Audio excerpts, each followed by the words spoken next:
This morning we're going to talk about relationships. I might say that when I first began to give some thought to this subject, I was thinking more or less in a general area of making friends. But I found myself being directed toward a more specific application, more intimate relationships, married and unmarried relationships. I hope this will be a challenging and stimulating approach. I might say that we have no intent of making any judgments or suggesting any moral imperatives. That just isn't our way. So our concern will be not with cultural or theological values, but solely with relationships on a human and spiritual level. Let me say at the outset, before I go too far, because I must express my own personal bias, which I hope will not be too influential in the discussion, but I believe in marriage, chiefly because I think we need the discipline of commitment. Though admittedly a marriage license does not necessarily verify that there is such a commitment. But it's simply that human nature being what it is, without the license, it is so very easy to rationalize a selfish motive toward a relationship in which we tend to tell ourselves that we have an idealistic desire to maintain spiritual freedom for each person. But for the purpose of our discussion this morning, when I use the term relationship, I'm not talking about any particular level. You can think of any lifestyle you will. Take what you can and leave the rest, because I think there'll be something for all of us, no matter where we are. So we'll leave it open-ended. You can put your own interpretation on it. The only thing is that we're considering basically a relationship that is based on love. One of the great problems of life, either for those who have been through an unhappy marriage or those who are unhappily unmarried, is the desperate experience of loneliness and the deep desire to form a fulfilling relationship. This is especially keen during the holiday season. The emotions attached to this are rife with delusions. There's a common belief that when I find the right person, my loneliness will be over and my life will be full and fulfilled. I just find that right person, Mr. Right, we so often say. But loneliness is not just being alone. Actually, it is completely psychological, a deficiency of the spirit. And it can only be corrected when we overcome that deficiency. Loneliness comes not because we haven't found the right friends, but because we haven't found ourselves. So before we can do much about forming a relationship with another person, we must first of all form a good relationship with ourselves. This is the emphasis that we give in our Sunday experiences all the time. We're concerned with you, your thoughts, your attitudes, not with the world, not with people, but where you are, how you can increase your understanding about yourself. How do you feel when you have yourself on your hands at some lonely hour? How do you regard yourself when you've made some silly mistake? Do you find it difficult to refer flatteringly to yourself in public? Most persons struggle all their lives with this self they live with, without ever coming to terms with or understanding themselves. For many years, attention has been centered on building a winning personality, the mask of the self, almost to the exclusion of the real person behind the mask. This makes for good actors, but it hinders our ability to have a good relationship with ourselves, let alone to form a fulfilling relationship with another. And this may lead to the indulging in the fantasy that someday my love will come. Someday love will happen to me. But love never just happened to anyone. It doesn't work that way. Love is not to be found. It is not a matter of finding the right person, but being the right person. Unless we know this, we will tend to place all kinds of unreal expectations on a relationship even before it happens. You may look for someone who will make you feel good, someone who will make you very happy and fulfilled, someone who will make you loved and defined and supported. Your whole life will be an expectation that things will be changed when you find that right person.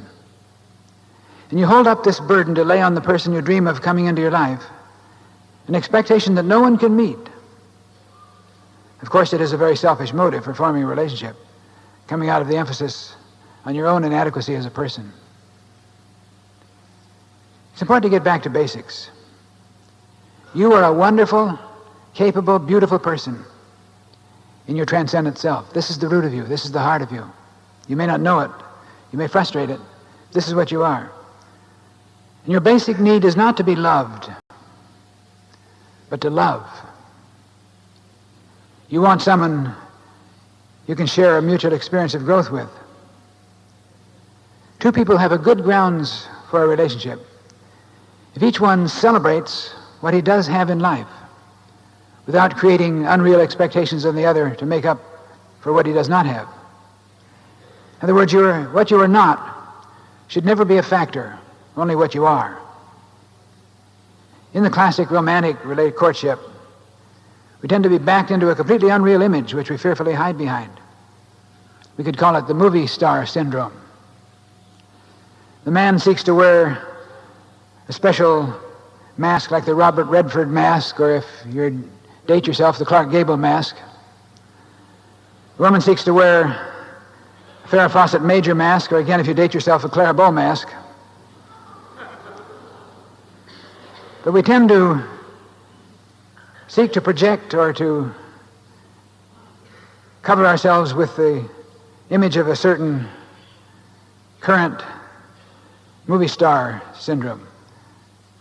How much more important to base your relationship on frankness and honesty and on your enthusiasm for celebrating the game of life together. To love one another for what you are, not for what you're not, and what you perpetually try to be or expect the other person to be.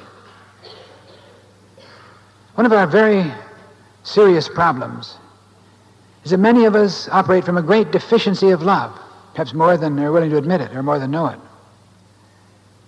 We think we have a deficiency of love perhaps because we didn't experience enough love in our childhood.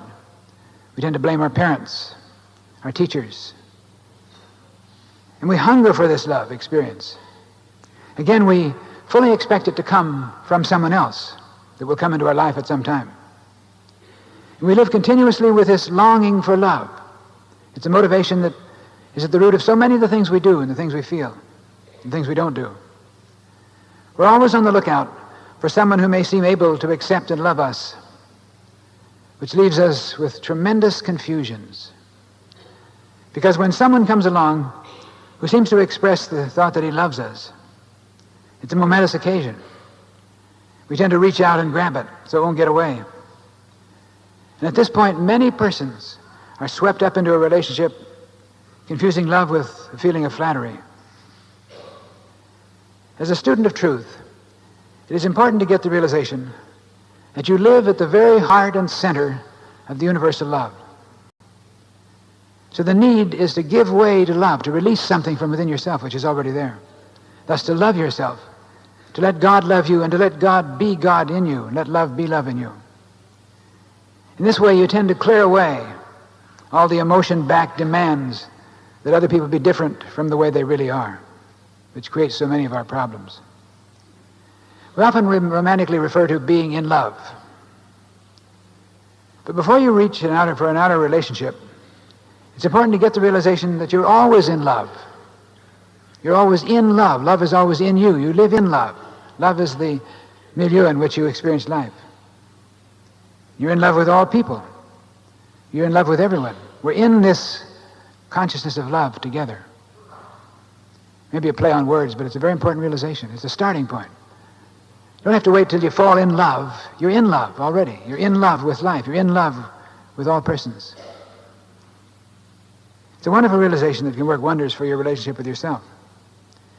And you will tend to mirror that love in and for everyone. The interesting thing is, rather startling if we think about it, someone can be ranting and raving and standing before you screaming and angry with you, but if you're totally, thoroughly loving yourself at the moment, you'll be non-resistant.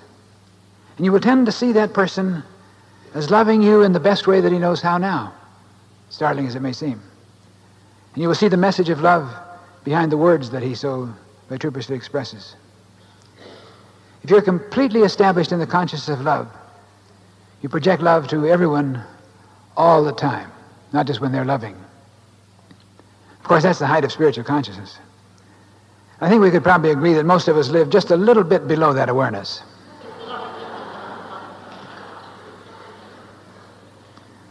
But the important thing is when you begin to live love, to work on this consciousness of living and projecting love in all your contacts with people, you'll become lovable and loved.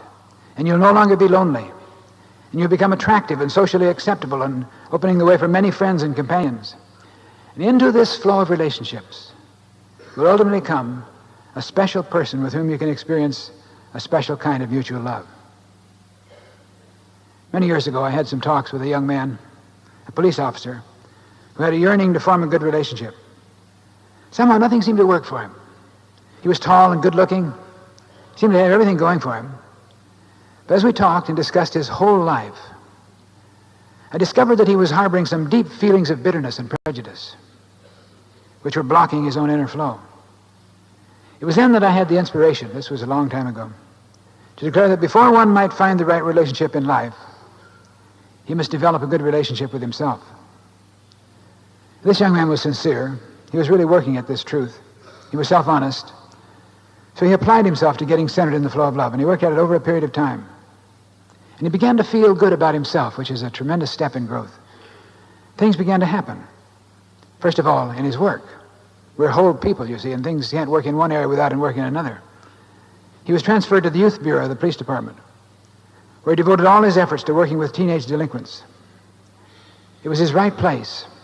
He was so successful that he attracted citywide attention. In time, he was selected as Young Man of the Year by the Chamber of Commerce.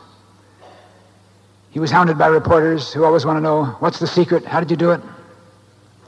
His response, I don't think I do anything special. Heck, I just love kids. And it was in his work with children, young people, teenagers, especially working with a particular boy that had such problems, but whom he developed a great fondness for.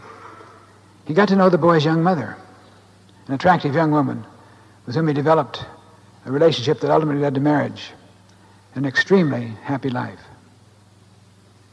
You may say, but it's not easy to give up all your prejudices and give way to love. You may say that you're surrounded by people with whom you have little in common, people who seem to be beneath you, people who even resist your efforts to get along with them. You may even wonder why you're there, in your job, your neighborhood, even the family under which you've come through your marriage relationship. And you may say, how can I love these people? I don't even like them.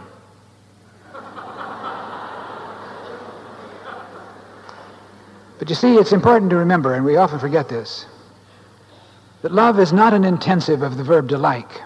They're two entirely different things. Of course, there are some people you don't like. It's almost visceral. As you may dislike certain foods and have certain distastes for colors.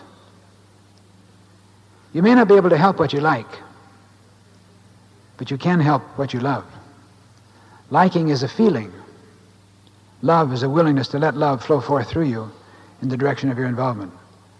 Likes may be on many levels, and they may come and go. And again, you have some likenesses and some things that you don't like. But love is your nature. When you're fulfilling the potential of your being, you express love to all persons. But the marvel is, if you say yes to love in the direction of some person you don't like, often things begin to happen. The person may ultimately even become a friend. And it's probably true, though many of us have never thought of this.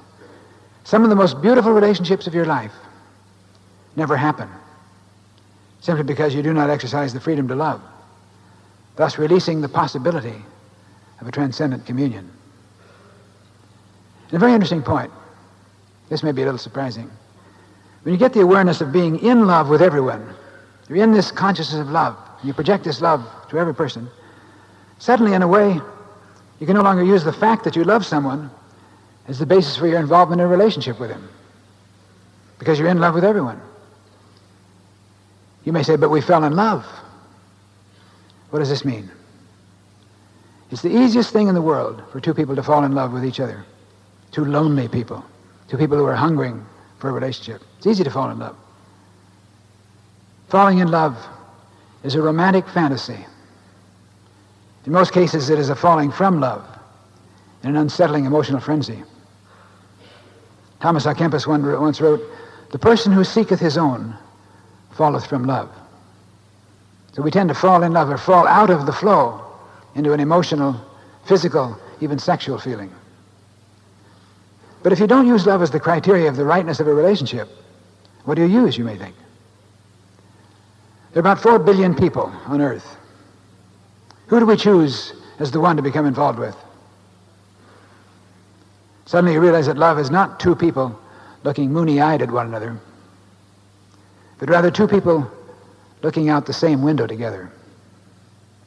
Two people who are first of all friends, who enjoy playing the game of life together and with each other, and celebrate their life together. There's still a love prerequisite, but suddenly we realize it's a different form of love. It is sad, I think, to see two people swept into a relationship, either a married or unmarried relationship, reaching a crisis when they awaken in the post-honeymoon stage to the realization that they do not know each other. Sometimes realize that they're not even good friends. That's the most surprising thing in the world. Any marriage counselor or regular psychoanalyst will tell you that it's so often that people who have a very close relationship discover that they don't even like each other. Startling, surprising, but this is the nature of human feelings. T.S. Eliot in his Cocktail Party characterizes the plight of so many marriages with devastating simplicity when he writes, "They do not repine, are contented with the morning that separates and with the evening that brings together for casual talks before the fire, two people who know they do not understand each other, breeding children whom they do not understand and who will never understand them." Bleak and stark, isn't it? Remember the classic example of George and Martha tearing at each other in George Albee's Who's Afraid of Virginia Woolf? You may wonder, how can you know if your relationship is or can be on the basis of a spiritual union? You will know by whether you can truly let go of yourself and its wants and urges. Here's a good test, which you may find, again, somewhat shocking. Do you enjoy the other person, or do you enjoy yourself through the instrumentality of the other? Do you enjoy the other person, or do you enjoy yourself through the instrumentality of the other? The first is the enjoyment of love. The second is the enjoyment of lust. That's shocking, isn't it? And I say that not judgmentally, but to try to understand ourselves. When persons enjoy themselves through each other, they do not really meet as persons. They meet as ghosts of themselves. So their pleasure is a ghostly pleasure that cannot begin to satisfy the soul. This is why relationships that are not based on a deep commitment, marriage or otherwise, are often illusory. In most cases, there's no real coming together other than sexually. They may be enjoying themselves through the instrumentality of the other. There's a lot of subtle selfishness, unwillingness to give of themselves completely. So whenever you're thinking of going into a relationship, look deeply and honestly into your own heart to discover your level of commitment to the other person's well-being, to the other person's well-being. You see, if you really love a person in the special way that is the prerequisite to a good relationship, you're tuned into your beloved's relationship to his own life or her own life, not just narrowly concerned with his relationship to your life. That's important. The basis of any relationship of people is the willingness to share, the willingness to give. What are you willing to give or to give up? Years ago, I used to have a lot of counseling, premarital counseling with young people going into marriage. So it was very startling, after talking with them for a while, to discover that almost basically and continuously, the main motivation for persons getting into a relationship or marriage was selfish. How do you know you love this person? Because I feel so good when I'm with her or him. Because he does so much for me. What do you do for her or for him? Quite often this is not much consideration. So what are you willing to give or give up? If you're realistic, you may find that there are some gifts that you cannot afford to give. And it's important to see this. Your partner's well-being may need things on which you do not want to spend time or money or energy. In other words, what are your limits? And it's okay to have limits. Just don't hide them under the mantle of romantic love. That's the case. The reason that so many unmarried relationships do not fulfill or survive is that the partners do not make a commitment to the other person's well-being, only to their own. So the you and me and the yours and mine never quite become the us and ours. Of course, the necessary commitment cannot be ever bestowed by a clergyman's "I now pronounce thee." Any minister likes to hope that when he marries people and gives them that special blessing, something marvelous will suddenly happen to them. But it doesn't happen that way. It rarely does. A true relationship normally is formed long before that time. Possibly long after that time, but rarely right at that moment. Usually they're so busy trying to figure out which finger to put the ring on and say the right words and move in front of the people just so they won't embarrass themselves. So the real relationship is something that comes within themselves, at times often normally other than at a formal marriage ceremony. So it can't be bestowed. Marriage or any true basic relationship is not something that can be given as a bequest. It's an experience of growth. It's an unfoldment. So for the person who is yearning to find his true mate, or for the person who is already married or involved in a satisfying relationship, the true mate is not a new person to be met, but a new depth to be discovered in yourself. We need to make a new commitment to find the divine level within ourselves, always.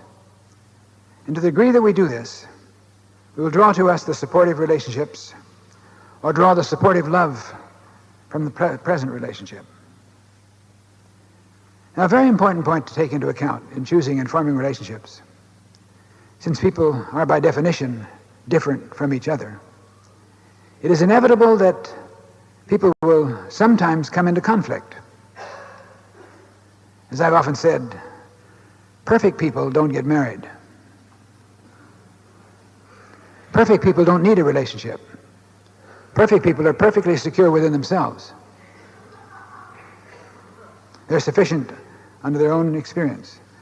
But for those of us who are not yet slightly, or who are as yet slightly imperfect, which is most of us,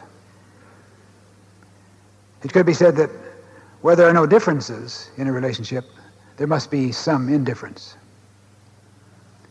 If a person says, I love her, I love him all the time. Everything she does, everything he does is perfect. That person is motivated by complete illusion. Because it doesn't work that way. Oh, she's a perfect dream. He's a doll. So we tend to expect them to perform in that way. But human relationships can never get very far on that basis. So when two people really love one another, they can deal with conflict and even be blessed by it. Because in resolving their differences, they become more aware of their likenesses. So it is probably true that two persons who are committed to the expression of great love and working together in the desire to grow will tend to grow together and become more involved in likenesses than differences. There will always be differences because people must be individual. As I say, where there are no differences, there must be some indifference, and that's dangerous. In this computer age, we tend to become solution-oriented rather than process-oriented. In other words, we want to fix things. We want everything to be just right. We want to solve problems. And we more than often seek simplistic solutions. We want to fix our spouse or our partner. We want to fix our children. We want to fix ourselves. And usually we're looking for the quick fix. When we see something we don't like, usually we want to change it. More important that we try to understand it. Clint Wyan writes, "You always ask me, what is your problem? But on the day that you ask me, what is your mystery, our relationship will begin." When both partners really want to learn about themselves and to discover the depth in each other, mutual growth can commence. It doesn't end there, but it can begin there. That's the important thing. It is this solution orientation that prompts the question, why? So often we ask of someone without realizing what's implied. He tells us he doesn't feel good. We say, why do you feel bad? This is at best a request for explanation and justification, and at worst, a demand that you deny the fact that you feel bad if you can't justify it. So it's really somewhat of an insult to ask a person, why do you feel bad? If the question is, how do you feel bad? Or what are you experiencing? And the answer will tend to be a description of the sensation and the pains as a result of one who is sympathetic. When you ask how or what, you imply an interest and a helpfulness. When you ask why, you only ask for endless explanations, the cause of the cause of the cause, and a total indifference to what the person really feels. Think about this. If you ask why, you're indicating a rebellious indifference. But if you ask what and how, you're trying to be helpful. T.S. Eliot says, we shall not cease from exploration, and the end of our exploring will be to arrive where we started and know the place for the first time. At the Allentown retreat last summer, I made a statement that was somewhat shocking to some people. Some resisted it, and some simply wanted to know more about what I was thinking. Because I blurted out, sex without love is an abomination. I had letters about this.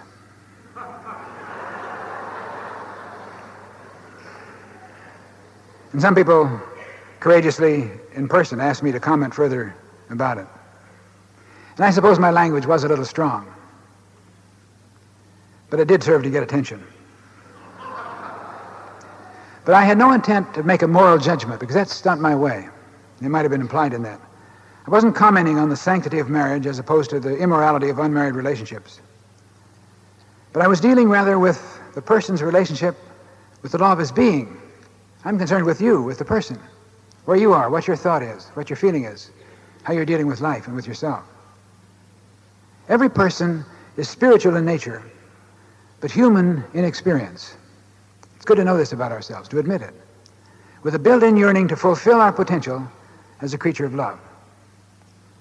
Now, a commitment of love may naturally give rise to a coming together in which sexual relationships may be a part. But it's all a part of the spiritual process. But to engage in sex without love, without this love commitment, is to function at an almost animal level of being. Paul says, as many as are led by the Spirit of God, these are the sons of God. This means that your spiritual heritage is only yours when you act the part. You have to do something about it. Sex without love can lead only to emptiness and loneliness. And a person may try to cover this emptiness by boasting of his love life and of his love conquests. But he meaninglessly goes from one experience to another, seeking in sex that which can only be found in love. It is true that you're a physical creature with certain undeniable biological urges, but you're much more than just an animal. You're a potentially divine creature, and through love you're raised from a mere biological organism to the level of your divinity. And it is only through love that you can become creative and self-disciplined and truly human. And we all seek that. I might say, for a more detailed discussion of the subject of love and sex, I have a chapter in my book, Life is for Loving, which might be helpful. Perhaps the whole context of the book might be interesting too. Life is for loving. Now, there's a vital point in forming a relationship that we've saved for last, even though it might actually be first in importance. I love those words of Gibran when he's talking about marriage. He says, let there be spaces in your togetherness. Now, this is true whether it's a marriage sanctified by the church or a marriage in thought and feeling, an unmarried relationship without a certificate or a license, whatever. But let there be spaces in your togetherness. A true relationship, whether married or unmarried, should be a union of peers in which there's no need for dominance or subjection, submission, or stifling possessiveness. The relationship should be based on mutual liking and trust, so that each person has the freedom to be an individual, to be one, to be whole as a person. Each is free to develop at his own pace. And through their growth as separate persons, Also through their supportive love for each other, the union will grow stronger and richer. There's a sense in which a true relationship is synergistic, if we can use a word that is quite common today in psychology and science, but which may be a word that many of us are unacquainted with. Synergy means the sum of the parts working together is greater than the sum of the parts working separately. Synergy occurs when two organisms or persons are brought together or combined in such a way that the end result is enhanced. Something more happens. It means that 1 and 1 make 3, surprisingly. This is the ideal in a relationship. Two individuals growing as separate people, yet at the same time transcending their duality and achieving a unity on another level beyond themselves. So in a synergistic way, each one's personal growth enhances and augments the other's growth. And the more each partner grows, the more stimulating and dynamic each one becomes for the other. Of course, this presupposes the desire on the part of each person to grow. But friends, growth is what life is all about. If we don't catch this, we miss the whole meaning of life. Certainly we don't catch the deep insight in truth. Growth is what we're after. So often we think in terms of getting a healing or making money or finding a marriage partner or a relationship that we can live with, whatever, but we forget that the most important thing is to grow. Not to go through life, but to grow through life. And I say very seriously that as a student of truth, it might be a very good thing to shun any serious relationship with a person who indicates that he has no desire to grow. And it's important to find this out as a basis of your relationship. If you're interested in truth, you're interested in growth, personal growth. You will run into all sorts of dead-end streets and ultimate despairs if you allow yourself to be swept into or emotionally to move into some kind of a relationship without, first of all, checking out the person, not in terms of what his religion is, or even if he has any religion. This is irrelevant. Quite often say, but he's Catholic and I'm Jewish. We have a problem. That's not the problem. The basic problem is, are you both interested in growth? If you're interested in growth, all else will take care of itself, because growth is what it's all about. Not just living behind a facade of a religious denomination, or whatever else it is we have as a hold in life, whether we're Republicans or Democrats or socialists or communists or whatever. The important thing is, are you willing to grow? And are you both willing to grow? Not to grow together specifically, though that will ultimately happen too, but are you interested in your own personal development as a person? If you are, then there's lots of hope for any relationship. If you're not, there's no hope whatever. It's important to see that. Goethe says, a relationship, and we're interpolating the word relationship, he says in marriage, a relationship is not a goal in itself, but is an opportunity to mature. An opportunity to mature. Not that sometime we're going to find the right person and walk through the portals of marriage or any kind of spiritual unity and live happily ever after. But it's the beginning of the relationship is the beginning of our personal growth. And as long as we grow and are willing to change and evolve, then we'll have happiness and fulfillment. We might add that a healthy relationship is two persons growing and maturing together and loving it. Let's get still for just a minute.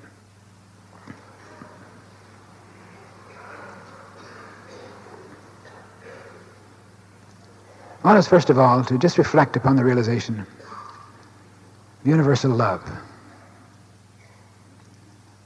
Love is the great milieu in which we live. If you're not aware of it, and if you have not yet become conscious of it, and are still in the thought that love is something that you lack, something you haven't had enough of, something you're trying to find, just reflect for a moment on this beautiful realization that you live in love, just as much as you live in gravity, or you live in air, you live in the universe. You live in love. It's the milieu in which you live. You may never have experienced it fully. You may never have let it flow fully. You may have frustrated it all your life. You may have hidden behind the feeling that you do not have love because your parents didn't love you, because you didn't have enough love as a child. This is an escape. No matter what you happened as a child, open your eyes, take a deep breath, and give thanks that you live in love right now. All the love there is. There's no lack of love, only a lack in awareness of it. So as you become conscious of living in love, and see yourself now living in this great milieu of love, get the realization that you're a whole person. There's no lack in your consciousness. No dark spots in your attitudes about yourself. You're whole. You're complete. And you have all the love there is as your potential. You get the thought of this love flowing forth through you, through your commitment to be loving, all the way from being friendly, being courteous, being supportive, to being intimately loving. But see this as flowing forth through you, giving your life a sense of fulfillment. In other words, the great need is to have a good relationship with yourself, with your own inner source. And get the feeling that as you feel good about yourself and give way to this love potential within yourself, something flows forth from you, a projection of spiritual power. Because there's a lovingness that reaches out and touches all persons that come into your personal life. And you attract to yourself friends, good friends, intimate friends, perhaps an intimate relationship, perhaps marriage. But the fulfilling process flows through you and from you and comes back to you.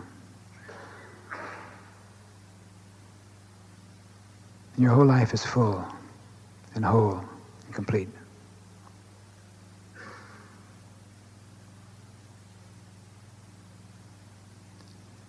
Just for a moment, let yourself breathe in and exhale the consciousness of love.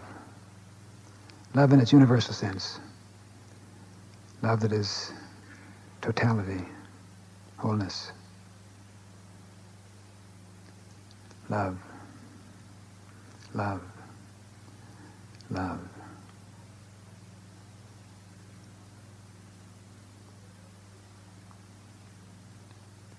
And as you feel this awareness of love, feel it flowing forth from you, going out to touch the lives of everyone who touches your life. Just give thanks that this consciousness of universal love flows into you and through you and meets your every need to overcome your loneliness, to attract to you good friends, and have faith that into this flow of relationships become one special person with whom you can enjoy a special awareness and experience of love.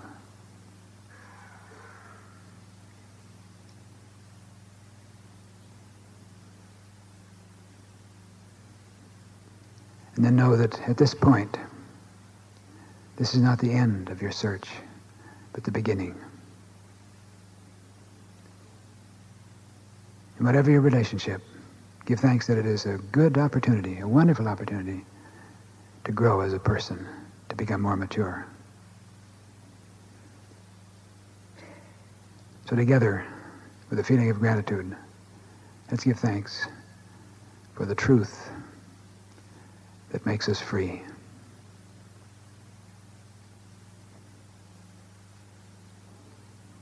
So be it.